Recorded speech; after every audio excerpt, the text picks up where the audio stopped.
When series episode 7 it's all last forever. हम ओकाला Florida में देखते हैं रेक को, जो कि वेन की माँ के बॉयफ्रेंड का लड़का होता है। वो एक पशु चिकित्सक के पास एक मगरमच्छ लेकर जाता है और उस बुढ़ऊ से शिकायत करता है कि ये मगरमच्छ किसी काम का नहीं है और उसे वो वापस लेने को कहता है। तो वो बुढ़ऊ उसे बताता है कि एक बार दिए गए जानवर हम वापस नहीं लेते। ये सुनकर रेक उस बुढ़ऊ को पानी में डुबो डुबो कर मारने लगता है। मैं सोच रहा था कि बुढ़ऊ नहीं पीटेगा। मैं उसकी खतरनाक दाढ़ी और उसके स्टाइल से उसको जज कर रहा था, लेकिन स्क्रिप्ट में तो कुछ और ही लिखा था। पिट गया बुढ़ऊ। फिर हम रिचमंड हिल जॉर्जिया में जेनी के घर में वेन, डेल और वो दोनों नशेड़ियों को देखते हैं। वेन बुरी तरह से पिटा होता है तो डेल उसे अस्पताल जाने को कहती है, लेकिन वेन मना कर देता है क्योंकि अस्पताल से वो नफरत करता है। फिर जेनी उसे थोड़ी ड्रग्स की गोलियां देती है ताकि दर्द का पता ही ना चले और वेन वो गोली खाकर सो जाता है। अगली सुबह वेन डेल को बाथटब में सोते देख रहा होता है। तब डेल जाग जाती है और वेन को इस हालत में देख वो पूछती है कि क्या तुमने सच में ड्रग्स लिए थे? तो वेन नशे में हाँ कहता है। तभी ट्रिश और जेनी भागते भागते आती है और छुपने को बोलती है क्योंकि उसके डैड आ गए होते हैं। वेन नशे में कहता है कि मैं अपना परिचय दूंगा और ये कहकर दरवाजा खोलता है। तब ट्रिश और डेल छुप गए होते हैं और जेनी अपनी पैंट पहन रही होती है और इसी समय जेनी के डैड दरवाजा खोलते हैं और वो समझते हैं कि वेन जेनी का बॉयफ्रेंड है। वो खुश होते हैं ये देखकर कि जेनी एक लड़के के साथ है, ना कि लड़की के साथ। लेकिन वेन सब सच उगल देता है कि मैं तो डेल के साथ आया हूँ, आपकी बेटी तो उसकी लेस्बियन गर्लफ्रेंड के साथ थी। ये सुनकर जेनी के डर चुपचाप चले जाते हैं। फिर हम अस्पताल में इन साहसिक लोगों को देखते हैं। रात के उस महायुद्ध में इन लोगों ने जो वीरता दिखाई थी उसका परिणाम भुगत रहे होते हैं।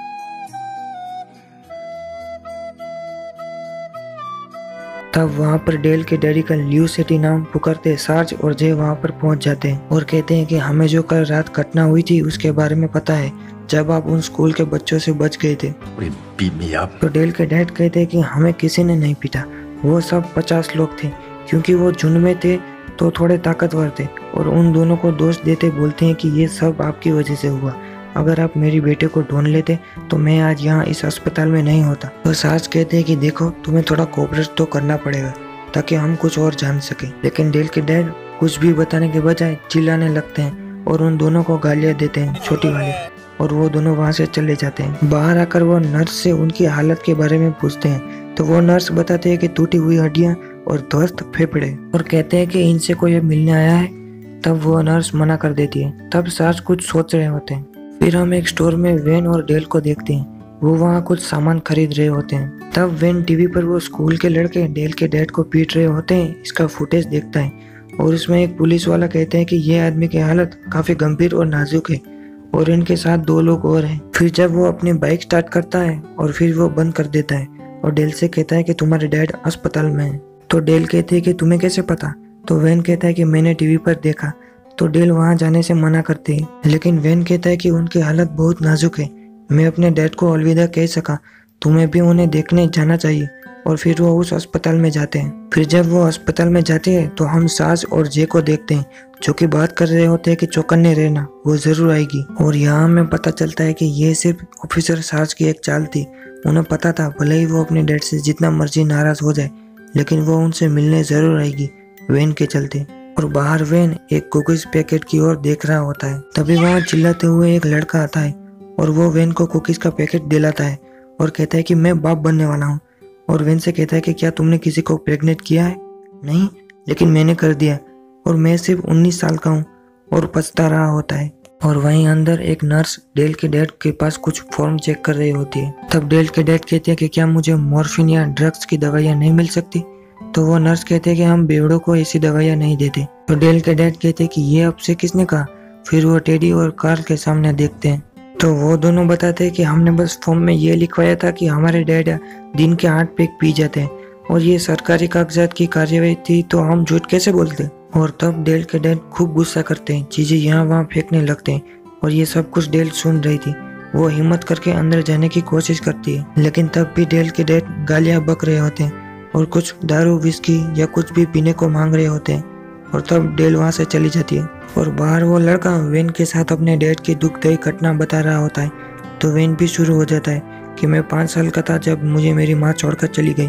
मेरे डैड उतने अच्छे नहीं थे, लेकिन वो डटे रहे। फिर वो बाहर आती है, तभी वो लड़का हाय हेलो करने लगता है और उसका नाम ब्रैंडली होता है। वेन उसे पूछता है कि क्या हुआ, तो डेल बताती है कि वो भी जिंदा है और वो कुछ बनाने जाती है। तभी उसके पीछे ब्रैंडली भी आता है।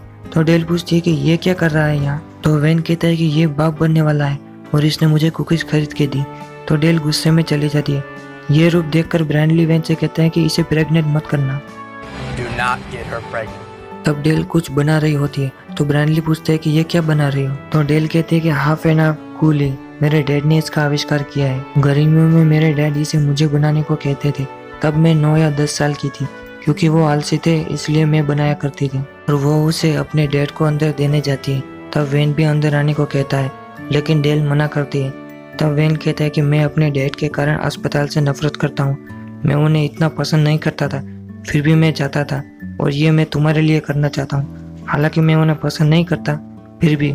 और डेल मान जाती है। फिर जब वो दोनों अंदर जाते हैं तो वहाँ पुलिस होती है। तो वो दोनों मुर्दा घर में छुप जाते हैं और तब वहाँ कुछ पुलिस वाले आते हैं और चले जाते हैं। उसी दौरान डेल वेन से कहती है कि मेरे डैड मेरी माँ के मरने से पहले ऐसे नहीं थे, अगर वो भी चले गए तो मुझे कोई नहीं मिलेगा। तब वेन डेल को संभालता है और दोनों का किसिंग का कार्यक्रम शुरू हो जाता है। रहा नहीं जाता, तड़प ही ऐसी है ना। उसी वक्त कोई आकर उस लाश को सीधा अस्पताल के अंदर ले जाता है और वहाँ से चला जाता है। तब डेल बाहर निकलकर अपने डैड को वो बोतल देती है और कहती है कि क्या आप मरने वाले हैं। तो उसके डैड मना करते हैं।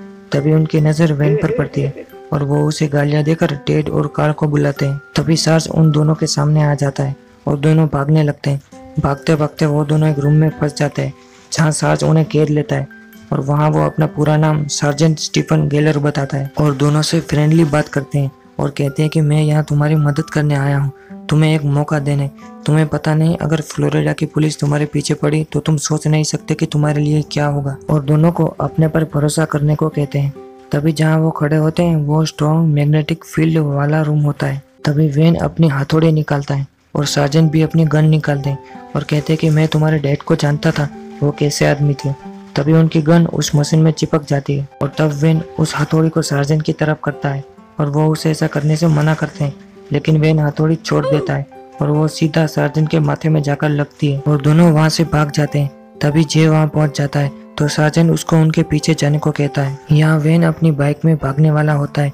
तभी जे उस बाइक में से उसको नीचे खींच लेता है और यहाँ वो ब्रैंडली होता है, ना कि वेन। फिर जे सार्जेंट को कहते हैं कि अब आप क्या सोचते हैं आपके इस लड़के के बारे में। तो सार्जेंट कहते हैं कि अब कोई मौका नहीं। और यहाँ डेल के डैड के सामने उनका खजाना होता है। वो उस बोतल को लेने के लिए काफी हाथ पैर हिलाते हैं। वो बोतल नीचे गिर जाती है लेकिन उनके हाथ में नहीं आती। तभी वहाँ पर एक छोटी सी लड़की आती है और वो डेल के डैड को स्ट्रॉ की मदद से उनको उनका पैक पिलाती है। और एपिसोड 7 यहीं खत्म हो जाता है।